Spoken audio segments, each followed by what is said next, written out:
Hey guys, welcome to today's video where we're going to be discussing the Bears defense and what to expect from them in 2020. Before we get started, please like and subscribe. It really helps my channel grow. Also, at the date of recording, the only player to opt out of the season on the Bears defense is Eddie Goldman so far. There may be more people to opt out, but at the date of recording, it's only Eddie Goldman. So I'm sorry if there are some other players that end up opting out by the time you guys end up seeing this video. Plus, if you don't already know, I've been writing articles for the updog.com, which is basically a sports article website where anyone under the age of 22 can post articles on any sports topic that they're interested in. If any of y'all are interested in reading some of the articles on the website, feel free to go check those out. I'll leave a link to them in the description down below. There's some really interesting articles up, and we're coming out with new content daily. Secondly, if any of you are under the age of 22 and are interested in doing some sports writing, then you can sign up on the updog.com right now. By the way, it's free and you can write as much or as little as you want. The only requirements are that you're under 22 and are interested in sports writing. If this is something that even partially interests you, why not give it a shot? It's a good thing to put on a resume. And once again, you can write as much or as little as you want. I'll leave the link in the description down below for those that are interested. Now let's dive into the video and I hope you enjoy. So before we get started on talking about the Bears defense in 2020, let's talk about what they did in 2019. So they were 8th in total yards allowed, 9th in passing yards allowed, 9th in rushing yards allowed, 4th in points allowed, and 22nd in takeaways. So overall, the Bears were a top 10 defense, but in its first season under new defensive coordinator Chuck Pagano, that unit was nowhere near what they were able to do in 2018, where they were near the top of the league, if not the league's best defense. That season, they were much better at causing turnovers. And the reason that you saw a big drop in defensive efficiency is that they were 22nd in takeaways. Takeaways and turnovers are things that can't be brought in and made sure that they're going to happen year in and year out. So seeing defensive efficiency go down is not something completely out of the ordinary. To back that up, the Bears plummeted to 26th in interception rate and 27th in sack percentage last year after ranking 1st and 9th respectively a year earlier. Really going from 1st in interception rate to 26th in interception rate really caused some of that defensive efficiency to go down. But next year, they're getting some big players back, and they brought a few big players in free agency. So we're going to see how this defense is able to play. So now let's go and talk about the players. First, the guy we're going to talk about is Akiem Hicks. Akiem Hicks is one of the best defensive linemen in the NFL. Last year in Chicago, he only played in 5 games. And the difference for the Bears defense when Hicks was on the field and when he wasn't on the field was very noticeable. In fact, when he was on the field, the Bears only ended up giving up 13 points per game. But when Hicks was off the field, it was 20 points per game they gave up. And also Khalil Mack felt the loss of Hicks as much as anyone because his sacks dropped from 12.5 to 8.5, which was his lowest since his rookie season. Nonetheless, as I said, Hicks is one of the better defensive linemen in the NFL. In 2018, he was a Pro Bowler, and that season he had 7.5 sacks. In 2017, he had 8.5 sacks, and he's a big sack guy. In 2018, according to PFF, he earned a 91.7 PFF player grade. Anytime you're over 90 on a PFF grade, you know that player is dominant. And even in 5 games last year, he still managed a 76.7 PFF player grade, which is really, really good for a player that didn't play that much last season. Look out for Hicks to be back in 2020, and look for him to be one of the most dominant defensive linemen in the NFL. Now let's move on to the guy, as I said, they lost because he's opting out of the season, and Eddie Goldman. It's going to be a big loss at the defensive tackle position, especially because Goldman was one of the better defensive tackles in the NFL. Definitely an above-average guy. He had 1 sack last year in 15 games and 29 combined tackles. According to PFF, he had a 70.7 PFF player grade, and that's really, really good. So Eddie Goldman is going to be a big loss for this Bears defense next season. But at the end of the day, they do have John Jenkins, who will take Goldman's place. He's played the NFL since 2013. He was originally drafted by the Saints in the 3rd round back in 2013, and he's definitely nowhere near the caliber of player that Goldman is. But he played in Miami last year, played in 16 games, had a sack, and he's not going to be as dominant or as destructive as Eddie Goldman could have been in the middle of that defensive line. But at least Jenkins is a veteran guy, and he did have a 70.7 PFF player grade, so it's not the worst thing that could happen for this defense. Plus, they do have Bilal Nichols on that defensive line. He's another solid defensive lineman. He's not great. He's probably not above average. He's probably not even average. But he played in 13 games last year, and he had 27 combined tackles. In 2018, he had 3 sacks, so he is capable of getting some sacks, although in 2019, he didn't have a sack at all. Look for him in his 3rd season after being taken in the 5th round back in 2018 to hopefully step up and get to the next level. I think he'll get more playing time, and as I said, he wasn't that good for the Bears last year. He earned a 52.0 PFF player grade, and I think next year is going to be a really proving year for Nichols. Of course, we're going to get on to Khalil Mack. Khalil Mack is going to be the start of the linebacker section of this video. 5-time Pro Bowler, 3-time All-Pro member. He was actually 2016's Defensive Player of the Year. In 2019, as I said, he did struggle because of Akiem Hicks not being there, but still at 8.5 sacks. That's still really, really good. He made a Pro Bowl, played in 16 games, had 5 forced fumbles. That's crazy. But in 2018, that was his Pro Bowl season too. And he also made first-team All-Pro that year. He played in 14 games that season. He had 12.5 sacks, 6 fumbles forced, and he had 47 combined tackles. He also had 47 combined tackles last year. And Mack is the big defensive player on this team. He is the leader of this team. He's the leader of this defensive unit, and he's probably even the face of the franchise at this point. He earned an 86.2 PFF player grade, and by far, he is the most important player to this defense in Chicago.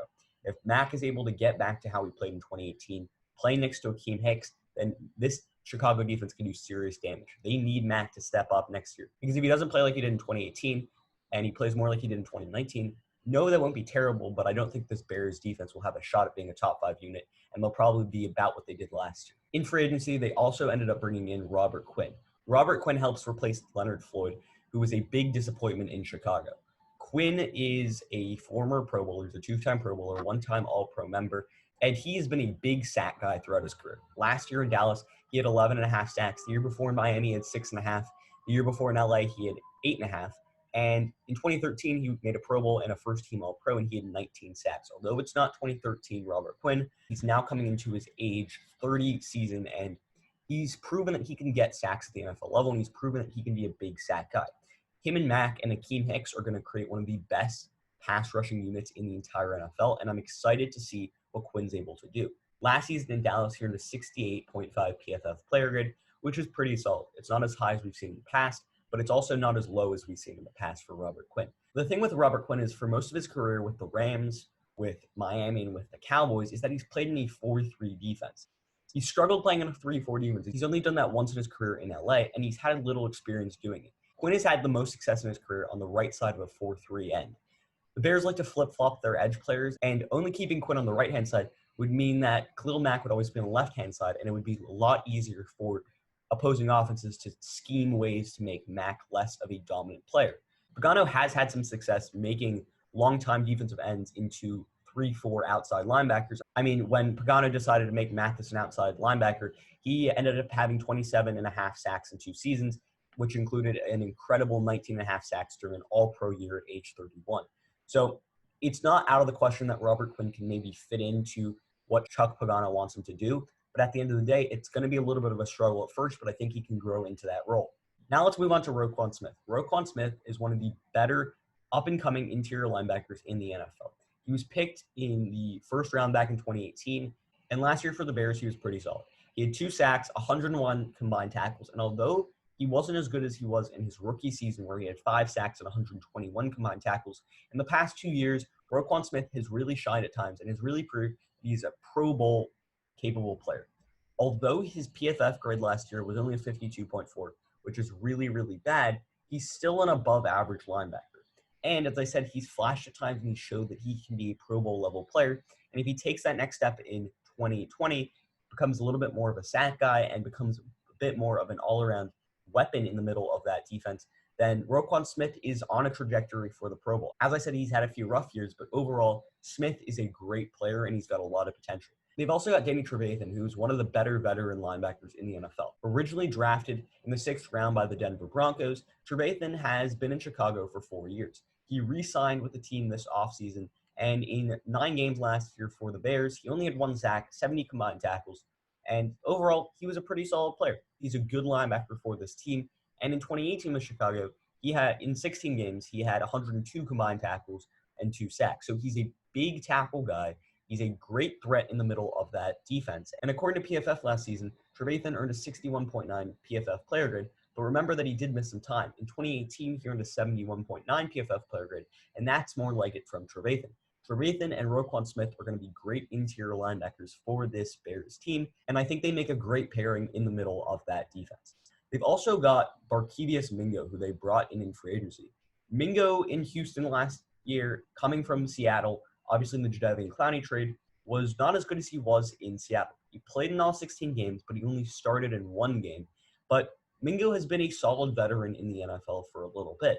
He's pretty solid in pass coverage, and although he earned a 50.7 PFF player grade last season, he didn't play that much, and in 2018 he earned a 55.4 PFF player grade. As a role player and a rotational player in that linebacking core, I think Mingo is a solid guy. As I said, he's an above average player in pass protection, and arguably he's one of the better pass protection linebackers in this linebacker unit. So look out for Barkevious Mingo going in the future. I don't think he's going to get that much playing time, but I think he could be a vital and valuable player in the middle of this unit.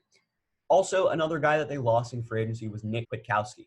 Kwiatkowski was an up-and-coming linebacker, and at the end of the day, the Bears just didn't have the cap room to re-sign him.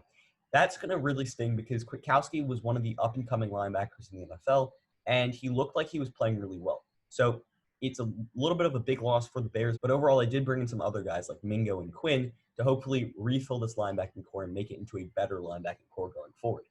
Now let's move to the secondary. This secondary a few years ago was one of the best secondaries in the NFL. They were great at getting interceptions. Last year, we didn't really see those interceptions.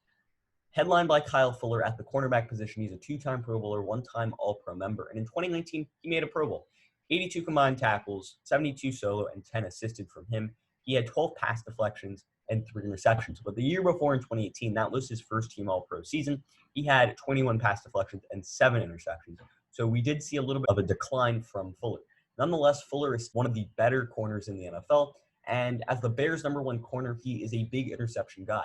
Even 3 interceptions in a down year is still really good. So look for Fuller, who earned a 62.5 PFF player grade, to rebound next year in 2020. Now let's move on to the other cornerback across from him in Buster Skrine. Buster Skrine, former Jet, that's where I remember him obviously as a Dolphins fan, but last year was his first year in Chicago, and he had 48 combined tackles, didn't have an interception, and he had 5 pass deflections. As a second corner, he's not bad. He's pretty much an average corner in the NFL, and he's not terrible.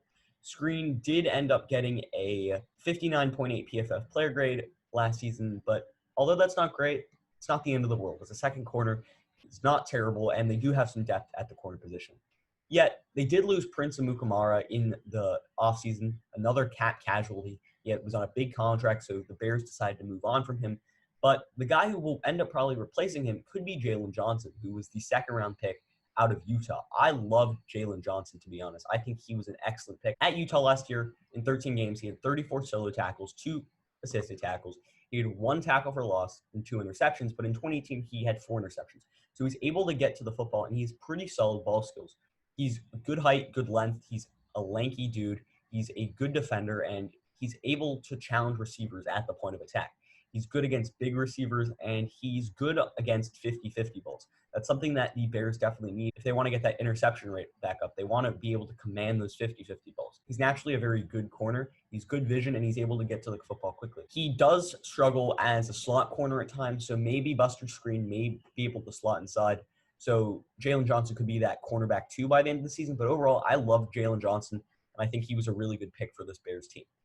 They've also brought in Artie Burns this offseason as another cornerback who could be a vital player on this team, a good rotational player, especially when the Bears want to put extra defensive backs on the field. Burns, known as a 2016 first-round pick from the Steelers. He's been in Pittsburgh for the past 4 years. Last year, he played in 10 games, only had 8 combined tackles, didn't see the field that much because he only started in 1 game.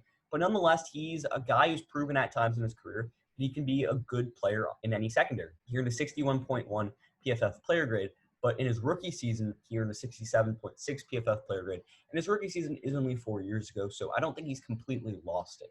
I like Artie Burns as a 4th corner in this cornerback room, and I think he'd be a good player.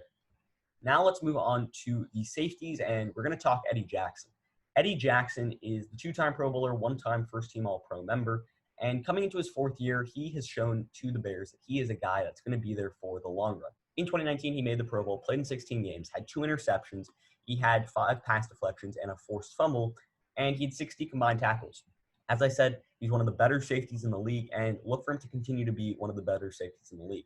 He's an exciting player to watch, and he's one of the better members of that secondary. In 2018, he had 6 interceptions, and although we did see a decline in interceptions, 2 interceptions, that's still a good year for Eddie Jackson. And overall, he earned a 66.8 PFF player grade, which at the safety position isn't bad. In 2018, his PFF grade was a lot higher at 93.2, but nonetheless, Eddie Jackson is still a great safety. This offseason, they did lose Clinton-Dix, who did struggle at times for the Bears last season, but overall, he was a good safety for them. So they went out in free agency and brought in Tashuan Gipson, the one-time Pro Bowler back in 2014 with the Cleveland Browns. Yet in 2019, he played for Houston. He had 3 interceptions. He had 8 pass deflections. And he's a solid player, too. He's a veteran guy. He's been in the NFL since 2012. He had 51 combined tackles last year. And although I don't love this pairing of Eddie Jackson and Tashuan Gipson, it's not the end of the world. It's not a perfect fit, but it's not the end of the world. The Bears really want to see Jackson get back to his big interception days, and they want him to be a ball-hawking kind of safety. This would mean that Gipson would probably have to play in the box a little bit more, and he's not the greatest player who can do that. I mean, it's not like he hasn't done that in his career, but I think Tashuan Gipson being a box safety could be a little bit questionable for this Bears defense. Nonetheless, though, overall, this Bears defense has talent. They've got a lot of good players. And although they did lose Eddie Goldman because he opted out of the season, I mean, they also lost Clinton-Dix. They lost Nick Kwiatkowski, and they lost Leonard Floyd. Leonard Floyd's not a huge issue. But overall, I think they did lose some talent this season, and they're going to be missing some talent going into 2020.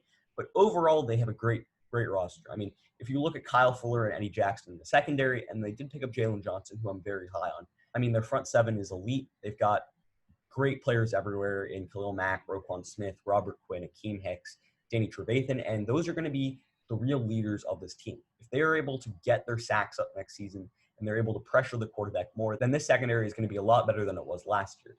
Kyle Fuller and Eddie Jackson are the big turnover guys, and they're going to need to cause some turnovers next year for this Bears defense to get back to being that number 1, number 2, number 3 defense in the NFL. Nonetheless, I think as it stands right now, the Bears are locked in as a top 10 defense going forward. As I said, they have a lot of talent on this roster, and I don't think they're going to fall off a cliff, especially getting Akiem Hicks back is huge, as not only did the Bears defense really miss him, but Khalil Mack plays a lot better when there's another great defensive lineman on that defense. Overall, I think this Bears team could be good, and if they sort out their quarterback situation, then I think this Bears defense could possibly be a playoff team. The Lions do look good on offense, but defensively they're going to have problems. The Vikings lost a lot on defense, and I don't know if their offense is good enough to compete. And although the Packers probably will end up winning the division, I think the Bears could end up being a wildcard team next season. Overall, I like this Bears team, and I think they have a shot at the playoffs. So watch out, Bears fans, and get excited to see this defense dominate in 2020. Now that you've reached the end of my video, I want to thank you for watching. Please like and subscribe as it helps my channel out, and check out my other videos on my channel. Also, you can follow my Instagram, the link is in the description down below, and I hope you enjoyed the video. Until next time, see ya.